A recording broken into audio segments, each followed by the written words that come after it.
Hey everybody, this is D Hunter, bringing another action figure review. Today, we're going to be looking at the McFarlane DC Multiverse, DC Direct, Page Puncher, Captain Cold.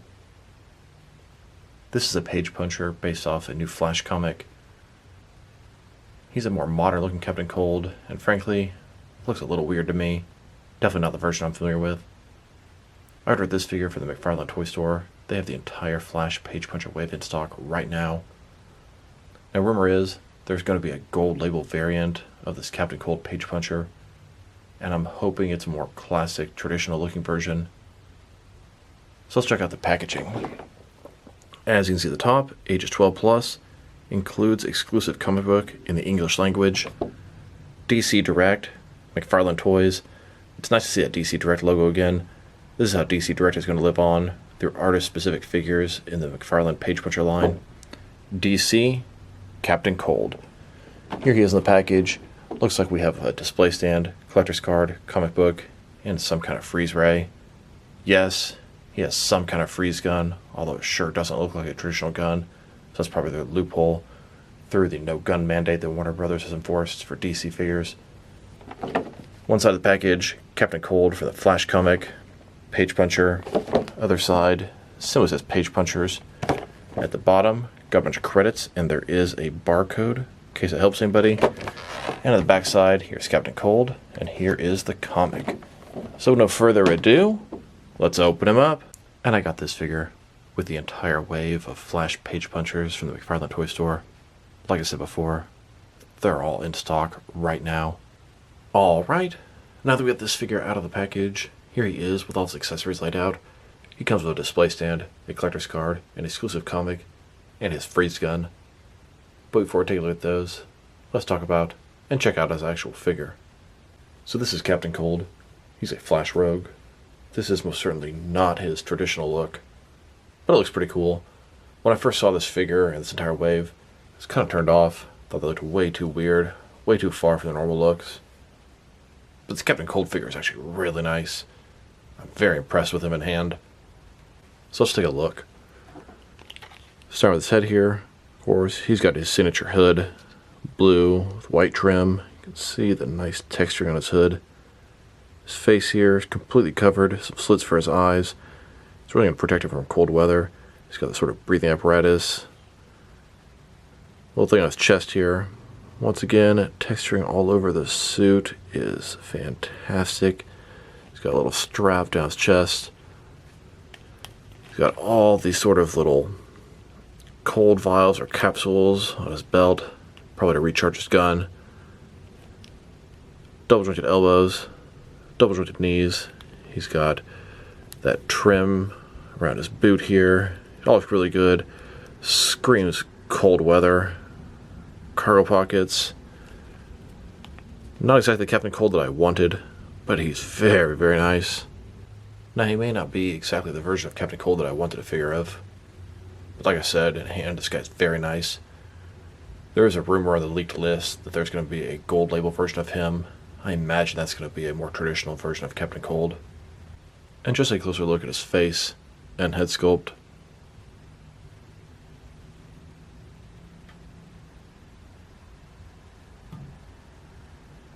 Now let's check out his accessories, and let's start off with the boring stuff. Here's his display stand. Typical McFarlane stand. Black perfect circle. It says DC on the bottom. It's got one peg with the pegals on his feet. Very thin. Very basic. Now let's look at his collector's card. As you can see, the outside is a replica of the Flash cover. We have all 5 of the characters.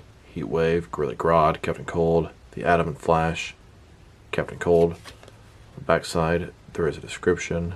If you want to read that, go ahead and pause now. Now let's look at his comic. This is a cover of the Flash #1. It's a new series. Now I'm still not 100% certain if this entire comic is exclusive with the McFarlane figures, or just a cover variant. At this point, I believe the entire comic is exclusive. I used to just think it was an exclusive cover. The Flash #1, all 5 of the characters from the third wave of Page Punchers. And one thing I don't like about this comic is all 5 of the figures came with the exact same book. exact same cover. It'd be nice if they each came with a different issue of Flash, so you had to get all the figures to find out how the story unfolds, numbers 1 through 5. That's just not the case. And you know what? Okay, I get that. But at least give us a different cover variant. At least make the title The Flash in different colors. Something to make you want to get all 5 versions. Now let's look at this Colt gun. Yeah, you heard me right. A gun. Warner Brothers has a no gun mandate. Any officially licensed DC figures are not allowed to come with guns in any way, shape, or form. Not even a sci-fi type gun. Not sure how this thing came out. Probably because it is very much a sci-fi looking gun. Not a traditional gun. You can see the handle in here where he's going to hold it. Presumably, it's going to shoot sort of an ice blast between here. Detailing's pretty cool. A lot of blue. Imagine supposed to be light up features. I like it, that's for sure. Now I was trying to figure out, you shove his hand in here, it's going to be really hard to grip that handle. But the gun actually comes apart in 2 pieces. If you want to have the gun destroyed, that'll work. And it allows you to put his hand in there, get it around the handle, and then put it back together. Here's Captain Cold holding his Cold gun. I love the fact that you can break it apart for a couple reasons. It can be like Flash destroyed it, and it makes holding the handle obtainable. Now that we've taken a pretty good look at both the figure and his accessories, now let's check out his height. From bottom to the top of his hood, standing at about 7.2 inches tall, which can translate to just over 18 centimeters. Now let's check out his articulation. Starting with his head here, of course, you can rotate from side to side. He can look up and down about that much. Can tilt his head from one side to the other. Shoulders on a ball joint, goes out about 90 degrees, up, down, around, all that good stuff. He's got a butterfly joint between his shoulder and chest. Increase the range of motion and covering that large gap. Bicep cut below that. Not a lot of range of motion there. Double jointed elbows, they go all the way in. His wrists can rotate. It's going to be hinged as well. Ball joint his torso, rotate around, forward and back. Another one at his waist, rotate around, forward and back. Giving him decent range of motion in his torso area, a little less than some of the other McFarlane figures. Legs, completely does the splits, not a ball joint, similar idea.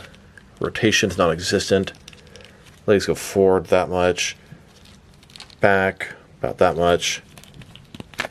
Double jointed knees, then his ankles here, forward and back, rotate, tilt, rock, and toe articulation. Gorilla Grodd meets with the other Flash rogues. He explains his plan to take down Flash. Captain Cold and Heatwave both refuse. They have their own agendas. But you know what? Gorilla Grodd doesn't accept no for an answer. He uses mind control power to force them to help him. For this next scene, let's switch to a city-type setting. Here's the Flash running through the streets of Central City. This is his story after all. And a closer look at Flash, running as fast as he can. He's trying to meet up with the Atom, as he's concerned some of his rogues have teamed up together. Flash meets up with the Atom, and just as he's trying to warn him what's going on, in drops Gorilla Grodd. Loud thud. Everybody's favorite telepathic gorilla. He's here to take out these 2 heroes. Enter Heatwave and Captain Cold. Our heroes are surrounded. Gorilla Grodd has the 2 of them under his mind control. He's determined to take down the Flash today. The Flash and the Atom, they just look at each other and nod. They know what to do. They both go straight to work. Flash enters a speed force, and the Atom begins to shrink down. The Atom shrinks down to a very small size. He jumps up into Captain Cold's freeze ray, disabling it, forcing it to short. Before the Flash and Atom get to take down the rogues, Captain Cold gets a nice shot off on him, starts to freeze part of him. The Flash moves at super speed and gets out of it. Atom is disabling Captain Cold's gun, while the Flash decides to take on Gorilla Grodd. The Atom climbs over Gorilla Grodd's body, working his way toward Heatwave, while Flash keeps the big ape distracted. Atom gets onto Heatwave's flamethrower, disables that as well, easily taking down Heatwave and Captain Cold. And now, our 2 heroes get to deliver the knockout punch to Gorilla Grodd. Now let's check him out. Next to some other action figures. Starting off with some other Captain Cold figures. Here he is, next to a couple of older Captain Cold figures. These are by DC Direct. I believe they're from Justice.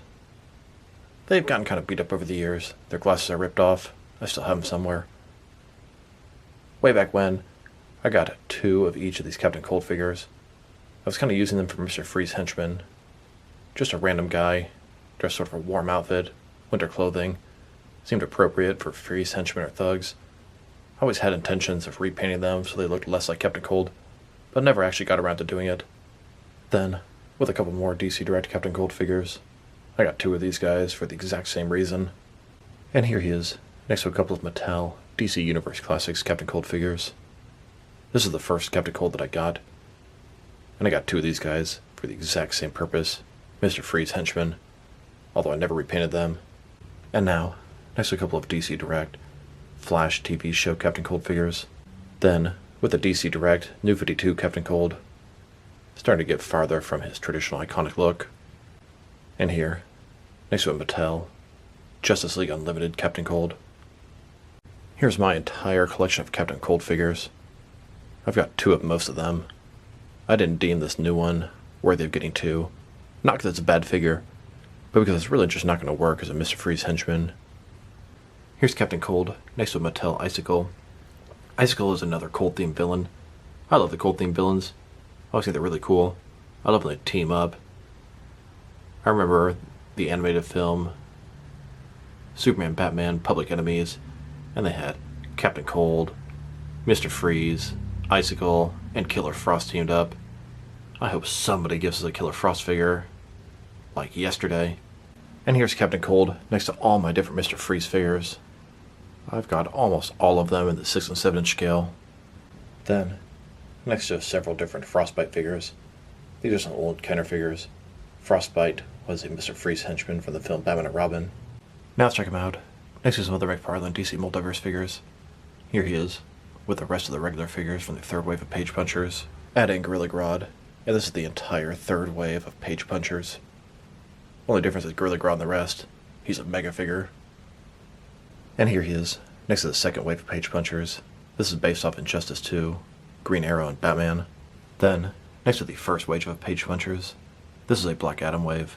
Batman, Superman, Constantine, and Black Adam. And now, here he is with the Arkham City wave. Collective build Solomon Grundy.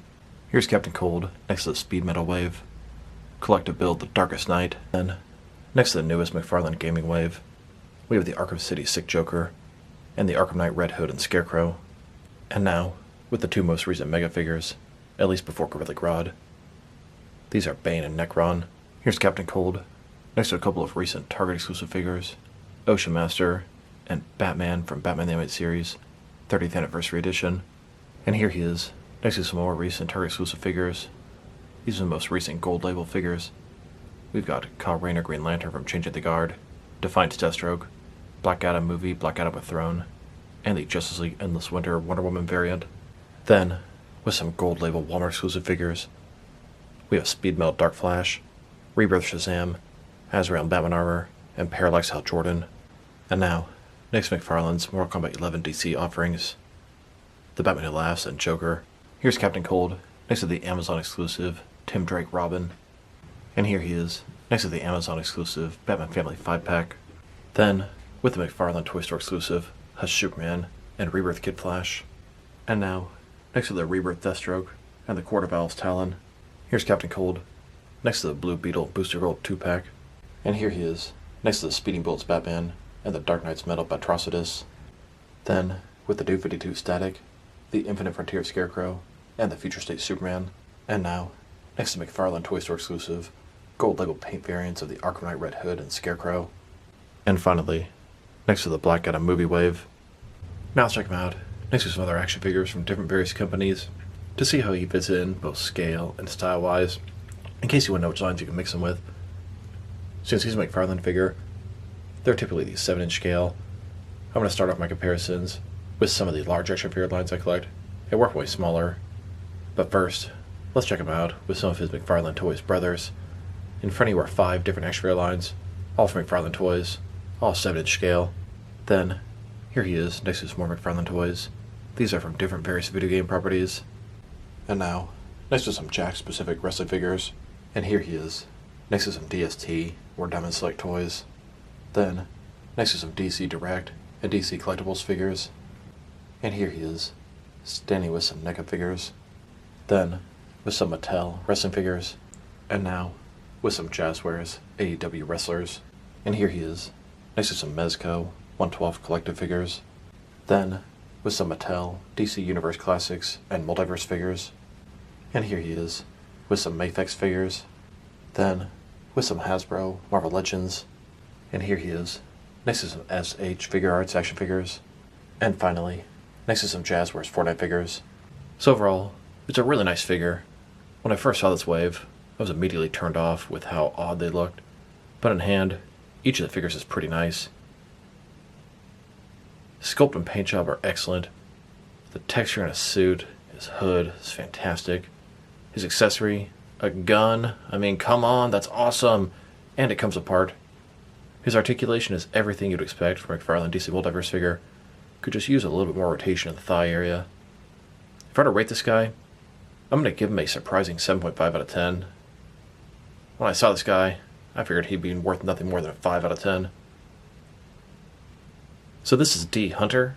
Thank you guys for watching this video. If you liked the video, press like below. If you have anything you want to say about the video, add to the comment section. If you want to see additional action figure reviews from me, press subscribe. I do appreciate when you do that. Once again, this is D Hunter. Thank you guys for watching this video, and I will talk to you guys real soon.